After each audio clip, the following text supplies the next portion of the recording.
আসসালামু আলাইকুম ওয়া রাহমাতুল্লাহি ওয়া বারাকাতুহু। সম্মানিত দর্শক শ্রোতা, ঈদের দিন কি কি আমল করা সুন্নত এবং ঈদের দিনে পুরুষ ও মহিলারা কিভাবে তাকবীর আদায় করবে, ঈদের দিনে 4টি ভুল করবেন না। আসসালামু আলাইকুম ওয়া রাহমাতুল্লাহি ওয়া বারাকাতুহু। সম্মানিত দর্শক শ্রোতা, আজকে আমি আপনাদের সামনে ঈদ উল ফিতরের দিনের বেশ কয়েকটি প্রশ্ন নিয়ে হাজির হয়েছি। 1 নম্বর প্রশ্ন হলো, ঈদের দিনের সুন্নত কাজগুলা কি কি। 2 নম্বর, ঈদের দিন পুরুষ এবং মহিলারা কিভাবে তাকবীর আদায় করবেন। 3 নম্বরে, ঈদের দিন 4টি ভুল করবেন না। 4 নম্বরে, ঈদের দিন কবর জিয়ারতের নিয়ম কি। 5 নম্বরে, ঈদের জামাত না পাইলে করণীয় কি। 6 নম্বরে, মহিলারা ঈদের নামাজ আদায় করবে কিনা। 7 নম্বরে, ঈদের নামাজ না পড়লে গুনাহ হবে কিনা। 8 নম্বরে, ঈদের নামাজের নিয়ত কি ও ঈদের নামাজের সূরা কেরাত কি।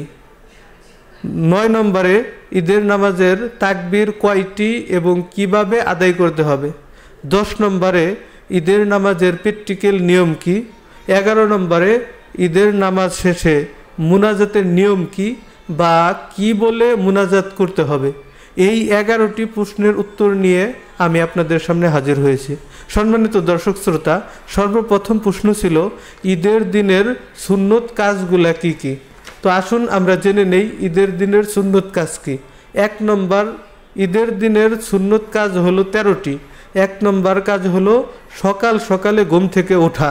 2 নম্বর কাজ হলো ফজরের নামাজ নিজ মহল্লার মসজিদে আদায় করা। আর 3 নম্বর কাজ হলো মিসওয়াক করা। 4 নম্বর কাজ হলো সুন্নত তরিকায় গোসল করা। 5 নম্বর কাজ হলো সাধ্য অনুযায়ী উত্তম পোশাক পরিধান করা। 6 নম্বর কাজ হলো আতর খুশবু সুগন্ধি ব্যবহার করা। 7 নম্বর কাজ হলো শরীয়ত সম্মত সাজসজ্জা করা। 8 নম্বর কাজ হলো ঈদগাহে যাওয়ার পূর্বে সদকাতুল ফিতর আদায় করা যদি সদকায়ে ফিতর ওয়াজিব হয়। 9 নম্বরে হলো আগে আগে ঈদগাহে যাওয়া। 10 নম্বরে হলো ঈদগাহে যাওয়ার পূর্বেই সদকায়ে ফিতর আদায় করা। 11 নম্বর হলো ঈদের নামাজ ঈদগাহে আদায় করা, বিনা প্রয়োজনে মসজিদে আদায় না করা। 12 নম্বর হলো শরীয়তের সীমার মধ্যে থেকে সাধ্য অনুযায়ী আনন্দ প্রকাশ করা। 13 নম্বর সুন্নত হলো ঈদগাহে এক রাস্তা দিয়ে যাওয়া, অন্য রাস্তা দিয়ে আসা। সম্মানিত দর্শক শ্রোতা, এখন আমরা জানব যে ঈদের দিন মহিলা এবং পুরুষ কিভাবে তাকবীর আদায় করবে। তো মহিলা এবং পুরুষ ঈদের দিন এভাবে তাকবীর আদায় করবে যে পুরুষরা ঈদগাহে যেতে যেতে তাকবীর আদায় করবেন নিম্ন সুরে। ঈদ উল ফিতরের সময় নিম্ন সুরে তাকবীরগুলো আদায় করবেন। আল্লাহু আকবার, আল্লাহু আকবার, লা ইলাহা ইল্লাল্লাহ, আল্লাহু আকবার, আল্লাহু আকবার, ওয়ালিল্লাহিল হামদ। আর মা বোনরা বাসা বাড়িতেই এই তাকবীরগুলো নিম্ন আওয়াজে আমল করবেন। 3 নম্বর প্রশ্ন ছিল যে ঈদের দিন 4টি ভুল করবেন না। 1 নম্বর, সালামি করা, টাকা নেওয়া। আমরা অনেকেই আছি যারা পায়ে সালামি করে আত্মীয় স্বজনদের কাছ থেকে, মা বাবার কাছ থেকে, বড় ভাইয়ের কাছ থেকে এরকমভাবে টাকা উসুল করে থাকি, আদায় করে থাকি। উলামা একরাম বলেন যে এটা সেজদার শামিল এবং এর দ্বারা মাথা নত করে টাকা গ্রহণ করা জায়েজ নেই। অতএব আপনি এইভাবে টাকা উসুল করবেন না।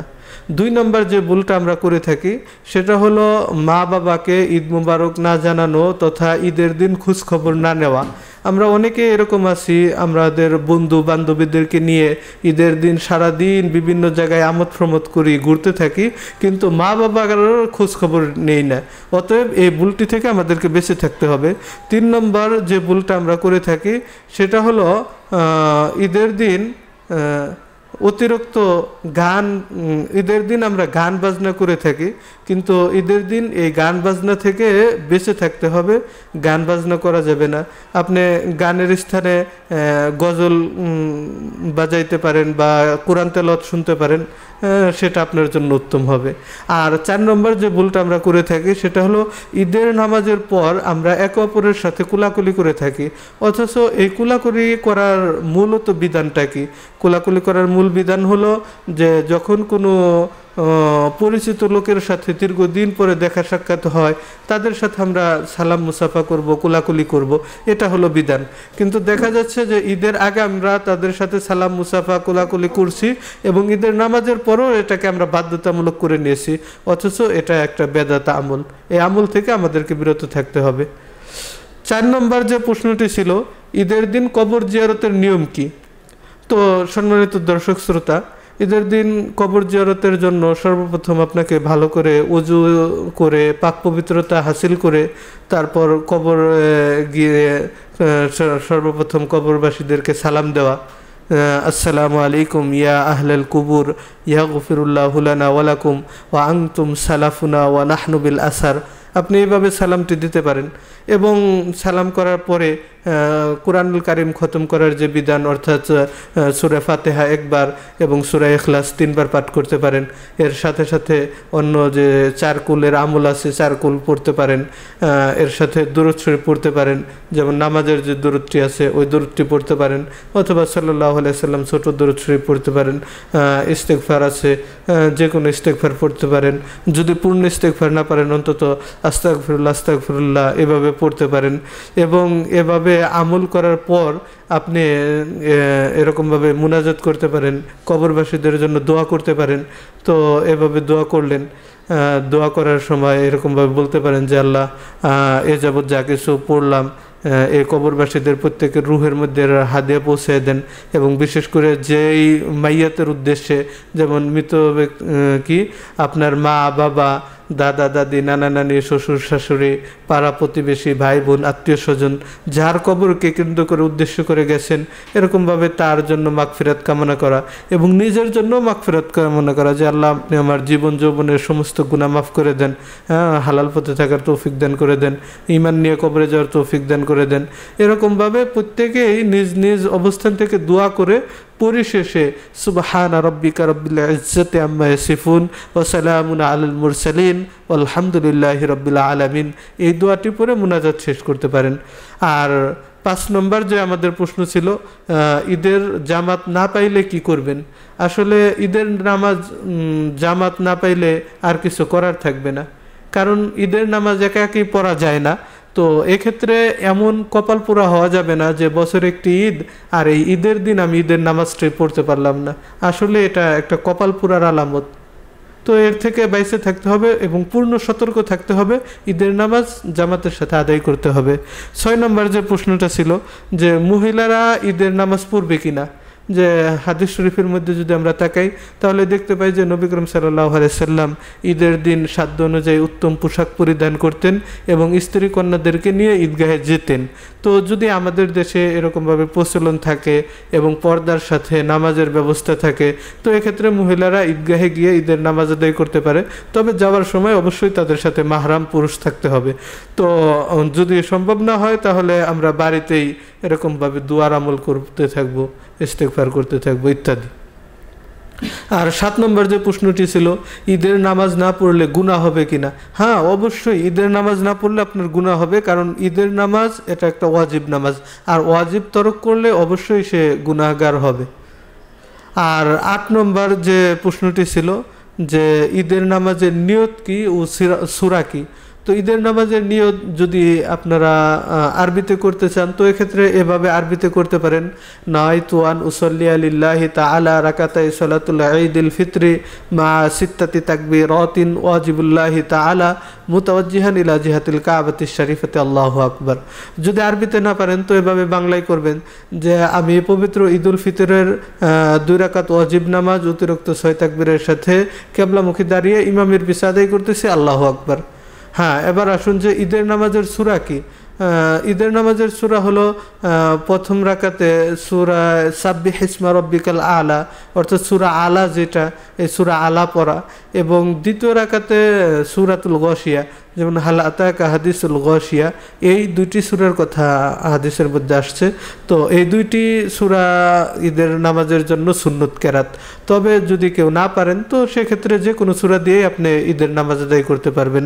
আর আমাদের 9 নম্বর প্রশ্ন ছিল ঈদের নামাজের তাকবীর কয়টি ও কিভাবে আদায় করব। আসলে ঈদের নামাজের অতিরিক্ত যে 6টি তাকবীর, এই 6টি তাকবীর আপনারা খুব সহজেই এভাবে আদায় করবেন, এবং এটাই নিয়ম যে প্রথম রাকাতে ইমাম সাহেব নিয়ত করার পর ছানা পড়ার পরে অতিরিক্ত 3টি তাকবীর বলবে। তো আমরাও ইমাম সাহেবের অনুকরণে অতিরিক্ত 3টি তাকবীর বলবো এবং হাত পর্যন্ত কান পর্যন্ত হাত উঠাবো এবং হাত ছেড়ে দিব। আর এই আমাদের 3টি তাকবীর শেষ হয়ে গেল। দ্বিতীয় রাকাতে ইমাম সাহেব সূরা পড়বেন, সূরা ফাতিহা পড়বেন, এর সাথে অন্য আরেকটি সূরা মিলাবেন। তারপরে রুকুতে যাওয়ার পূর্বে কেরাত শেষ হওয়ার পরে অতিরিক্ত 3টি তাকবীর দিবেন। তো আমরাও ইমাম সাহেবের অনুসরণে অতিরিক্ত 3টি তাকবীর দিব, আমাদের হাত কান পর্যন্ত উঠাবো এবং ছেড়ে দিব। চতুর্থ তাকবীর বলে আমরা রুকুতে যাব।